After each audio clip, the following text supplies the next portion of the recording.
બાથરૂમમાં ગયો તો હાબુમાંથી પગ આવ્યો, ઉલળીને પડ્યો અને કાળો દેખાડો. હાય હાબુ કોને મૂક્યો? અહીં હું પાકિસ્તાન વાળા મૂકી ગયા હોય. હવે આપણા ઘેરે બાથરૂમમાં હાબુ તો આપણા ઘરના મૂક્યો હોય ને.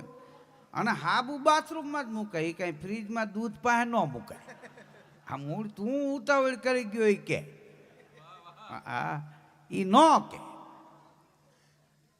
છોકરા જમાડતા એમાં ઘણી વાર છોકરાનો બાપે આવી જાય ને એ છોકરાને પઠાવીને લે હોય તે લાડવા મૂકે, ગાંઠિયા મૂકે એટલે બધાને કે હવે કરો હરિયાર. તો એનો બાપ ભેગો આવ્યો, એ છોકરો બેઠો પેલા કે ખાઈ લે તો આમ ખંભો ઉલાડે અને એને બાપા આમ જો કે એટલે ઓલા કહે કે એ ખાય તો ખાઈશ ને કે હા તઈ હા પાડે. પછી તો છોકરો એક લાડવો ખાય, હાતર ઓલો ઉલાડી જાય. છોકરા જમાડવાનું કીધું હોય અહીંયા મોટા હોય ભેગું ન જાવ. ખેતી પાતી વિનતી